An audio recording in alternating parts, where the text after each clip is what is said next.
ABC 10 News at 5:30 starts with breaking news. The Department of War just announced moments ago an Army reservist from Sacramento has died in Kuwait as part of Operation Epic Fury. According to a press release, Chief Warrant Officer Robert M. Marzan was at the scene of the Iranian drone strike in Kuwait that killed several U.S. service members. It's believed he died at the scene. Now, positive identification will be completed by the medical examiner. The soldier was assigned to the 103rd Sustainment Command out of Des Moines, Iowa. We will continue to follow this breaking news story and bring you updates throughout the evening as we learn more on air and online. Let's turn now to more breaking news. For a victim, they advised their vehicle was shot at on the freeway southbound 5 at Sutterville. The suspect was a gray truck, possibly a Toyota. Victim is in a white Ford Bronco. Their right rear window was shot out. A scary and disturbing scene. This is a story we've been following all day. Multiple reports of shootings shutting down two major Sacramento highways, causing chaos and confusion. One person was hurt and several cars were hit by gunfire. A person of interest is now in custody. It all happened during the busy morning commute, impacting thousands of drivers. Good evening, everyone. We're covering a lot tonight. I'm Chris Thomas. I'm Laura Painter. Thanks so much for joining us on the ABC 10 app. We do want to show you a map showing the different locations where police have been casing for bullets. Take a look. I-5 southbound at Sutterville and Highway 160 at Richards Boulevard. We have live team coverage tonight. ABC 10's Roxanne Elias is standing by at one of multiple crime scenes. But we do want to start with ABC 10's Nazi Javid. She's been following this story for hours.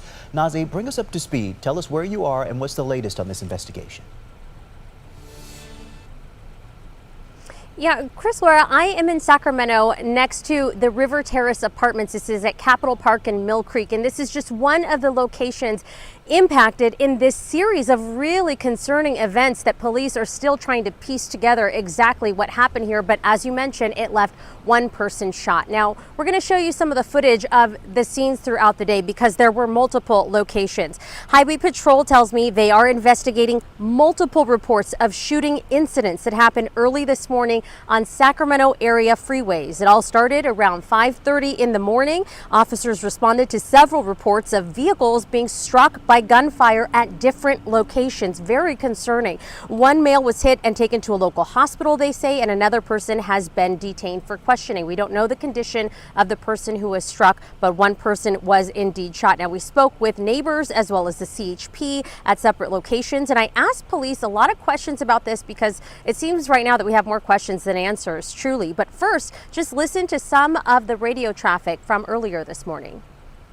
Looks like it actually all started 160 and Richards. Activity found casings on the freeway on that side. The victim moved to Richards and Vines. Suspect vehicle continued westbound. Richards got on the freeway and have got three different victim vehicles from the same suspect vehicle. I have one at K Street, one at Sutterville Loft, and one at 3rd and Broadway. It is quite a large scene. Our jurisdiction specifically started at Northgate on 160, where an initial shooting took place. This morning when I left out the house and just taking my girl to work normal day, I seen 30 cops. They're taping everything off, so I was like wondering what was going on. And then as I was coming back, they're blocking off the freeway. I do not know all the areas where the incident took place. We do know that it took in parts of 160 on I-5 and obviously right here where we're currently located. So safe to say 3 scenes? At minimum, yes. And so you believe that you have the person responsible in custody? We have a person of interest at this moment that is being investigated. Do you believe that this was random? Motive is not known at this time. So you can hear that there are so many questions we're still waiting on answers for, but he did confirm that no additional injuries were reported. And the scene was very active here at the River Terrace Apartments, as you can see. This is where over a dozen police officers and several CHP units came out here to serve a search warrant at a residence here. Although it's unclear exactly what they were looking for. I asked, they couldn't tell me. We also know, though, that investigators did locate a vehicle believed to be associated with the incidents, and they got got help from Sacramento police with that, but we are still waiting to hear if anything came of the search of the property, what they were looking for, who they have detained as a person of interest. There are so many questions, and they are also asking the public to step forward and call the CHP Valley Division if you saw anything or if you know anything. Well, I also checked with police just before we came on the show. They do tell me that they do not believe there is a threat to the public at this time. However, they say more details will be coming out later this evening, which we will bring to you in late news tonight. For now, live in Sacramento, Nazi Javid, ABC 10. My goodness, so thankful more people weren't hurt in this case and that they do have a person of interest in custody. Nazi, thank you. We'll be checking back in throughout the evening. Again, keep in mind, 2 major highways in Sacramento were also shut down because of those shootings. Yeah, it's been so scary and chaotic. It created major problems for people trying to get to work and take their kids to school. ABC 10's Roxanne Elias is live on Richards Boulevard. That's where one of the shootings happened. So Roxanne, tell us what's happening there.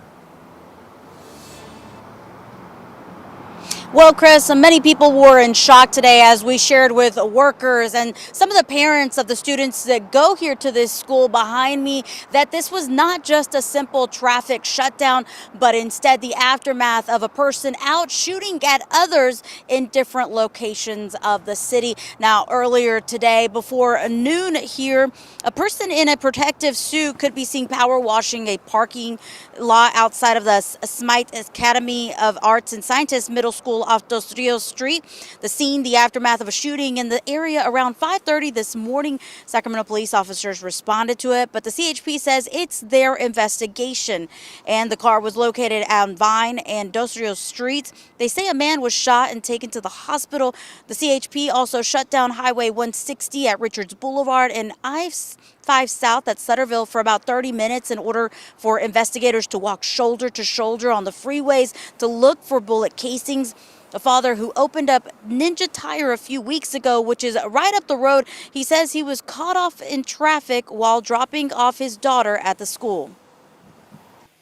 I'm learning from you, like there's a shooting and we are concerned about my children. My daughter is there and the other children that's like my children, you know.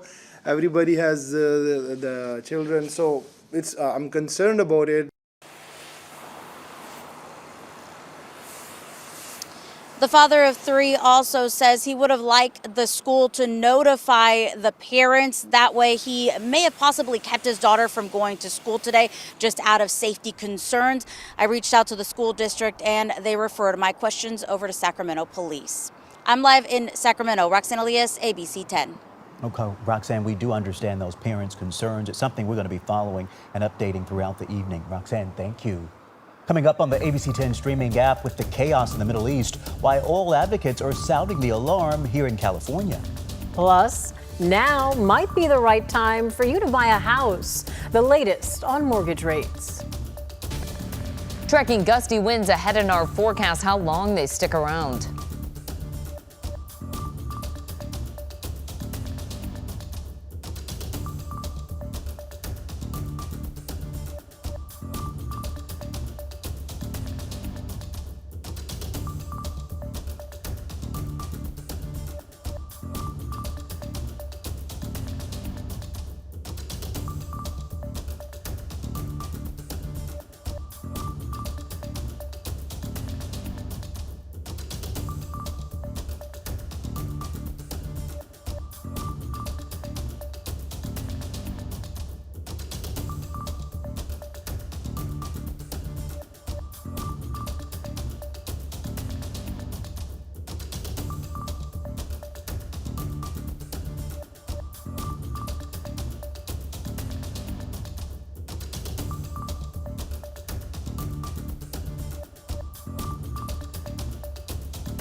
Let's turn back now to Iran in the Middle East. The Pentagon is ramping up efforts, adding more troops to the operation, but Iran is also ramping up retaliation strikes across the region. Meanwhile, in Washington, D.C., Congress is taking up war powers resolution, weighing in on whether the president should get congressional approval before taking other military action. The Pentagon today said more than 50,000 American troops, 200 fighters, and 2 aircraft carriers and bombers are now part of the mission.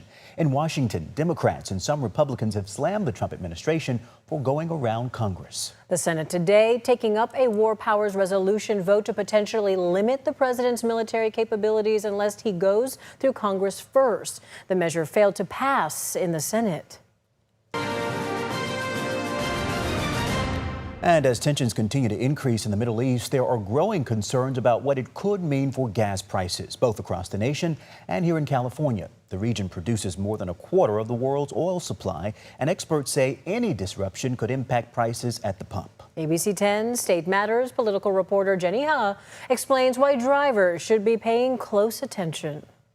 Now you have a major geopolitical event. This is not a little event. This is a big event, which is completely outside of our control. And events outside of our control mean an unreliable supply of oil for Californians, says University of Southern California Associate Professor Mike Miche. Our theory of being more reliant on foreign imports is fine in a perfect world, but it's not fine in the reality of the real world. This as California loses in-state refining capacity, meaning less oil production. Recently, the Phillips 66 refinery in Los Angeles shut down, and Valero in Benicia is planning to cease operations by April. 2 facilities producing 20% of California gasoline. You know, price is an issue. Price is already high in California because of taxes, but what if you can't get the products that you need? Our Richmond refinery in Northern California supplies 60% of the jet fuel to San Francisco Airport. The California Energy Commission, or CEC, acknowledging refinery closures mean more reliance on imported fuel. A spokesperson writing in part, quote, "To smooth that transition, we will need to continue to ensure that supply can reliably come into the state." We have to get a special blend of gasoline for California, and there's just a limited number of refineries for that. A California special blend, which is more environment friendly, which only some countries in Asia like South Korea, Singapore, India, Saudi Arabia, and China can make. But Miche says there's the looming conflict between China and Taiwan, and the war in Iran has closed the Strait of Hormuz oil route along the Persian Gulf. There's, one eye on the Middle East and one eye on Asia right now. 7 major refineries are left in the state, including Chevron, which operates 2. They too are foreshadowing closures amid newly proposed regulations by the California Air Resources Board, which works to help meet the state's zero emissions by 2045 climate goal. Are you guys threatening to move out of state and close down your 2 refineries if these amendments do pass? Yes, Jenny, we have got to get some real action. The Cap and Invest program allows polluters to pay for credit to continue operations and offers rebates and consumer returns. The proposal, fewer permits, higher fees. I call it Cap and Divest. That will not allow us to compete with anything coming from overseas because, again, they're only going to tax in-state production and they're not going to tax imports. That was our Jenny Ha reporting. A board spokesperson says, quote, "The Cap and Invest program is the most effective way for California to achieve its statutorily mandated climate goals." Andy Walsh with Chevron says he's heard back from the CEC and that discussions over the amendments continue.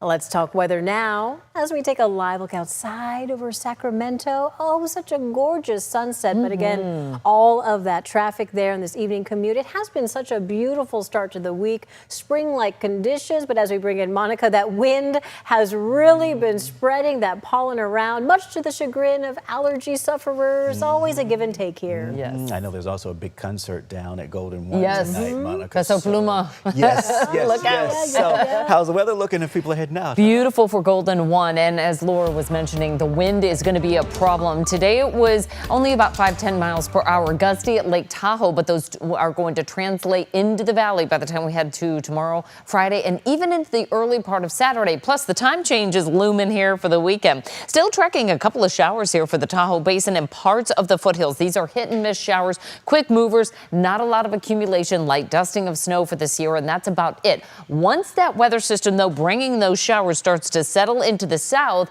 it's going to be in opposition to a high pressure ridge. That's going to create some big wind problems for us over the next 48 hours. Highs for today warming into the upper 60s to right around 70, 50s and 60s for the foothills and 40s up top for the Sierra. Right now, we've got generally sunny skies. 67 for Sacramento, Stockton 64. We're at 65 for Modesto with Marysville reporting 66. Tahoe, it's been sun and clouds all day long. Hit or miss shower. We're at 39 degrees, though. Our sunset at 6:02. Next week at this time, we're going to be talking about a post 7 p.m.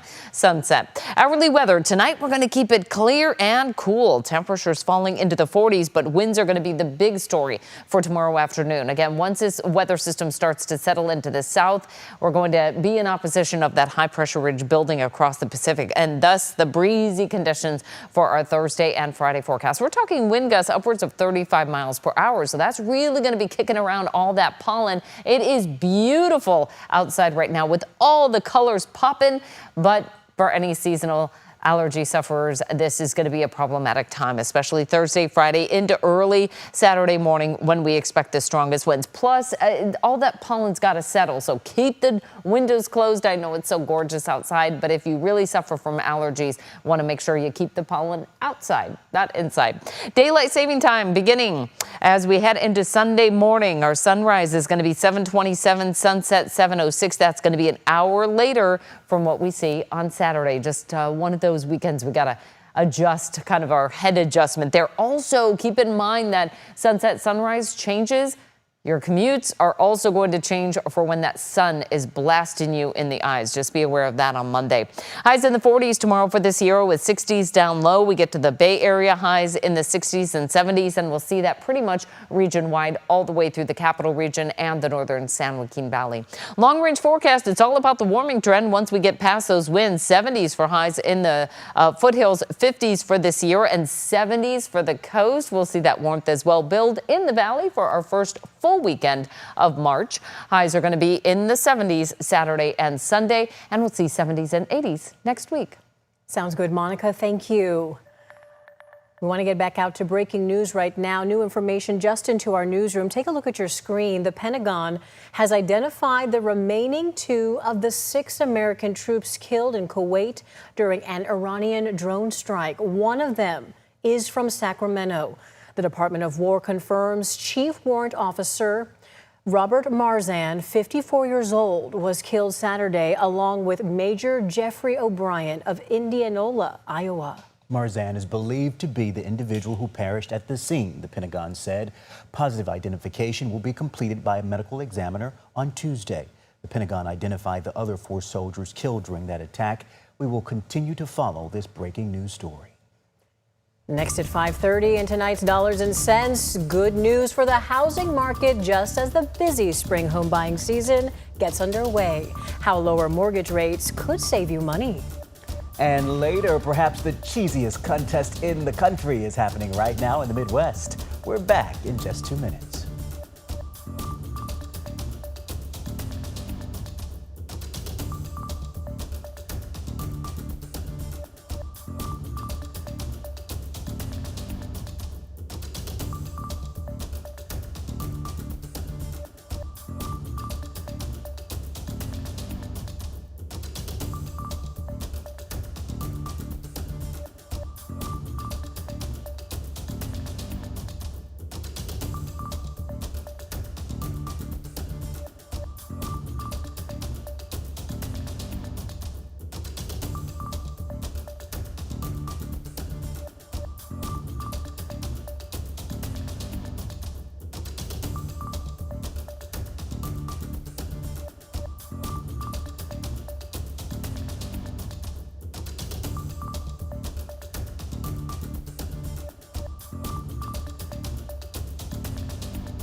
In tonight's Dollars and Cents, another good sign for our housing market. The average U.S. long-term mortgage rate dipped below 6% for the first time in years. This comes just in time as the busy spring home buying season gets underway. I talk one-on-one with a local real estate broker about what this means for housing affordability.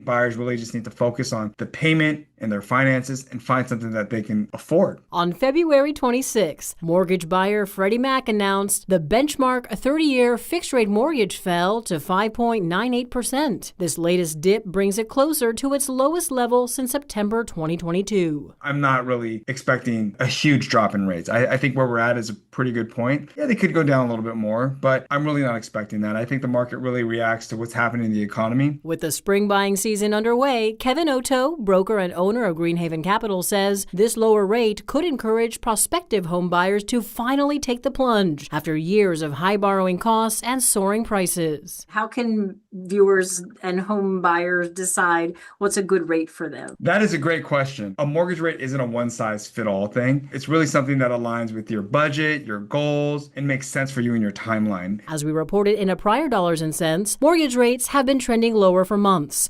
Experts say this has helped with a pickup in home sales late last year, but the rates at the time were not enough to lift the housing market out of its slump, dating back to 2022, when mortgage rates started to climb from pandemic-era lows. Can you kind of explain how even the slightest change up or down can impact how much money folks are paying here? A 1% drop, it could really be a game changer. I've definitely seen buyers save, at least $500-600 a month just by dropping their interest rate. Otto also says if you see a good rate, lock it in if you can. And keep in mind, you can always refinance later.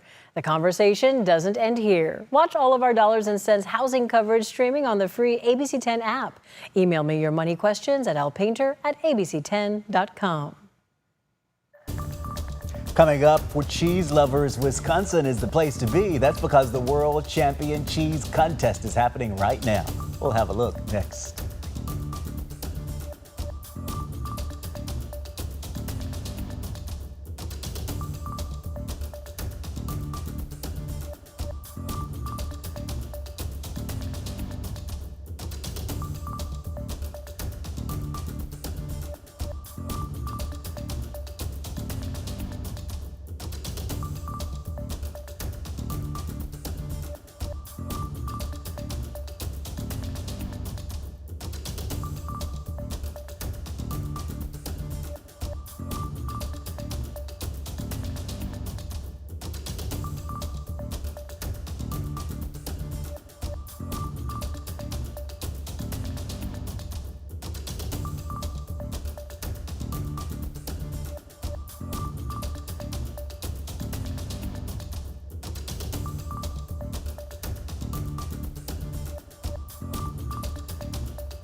Coming up new tonight on the news at 6, PG&E cuts electric rates again. It's the 5th electric price drop since early 2024. What the new March rate change could mean for your monthly bill and how much you could save coming up at 6.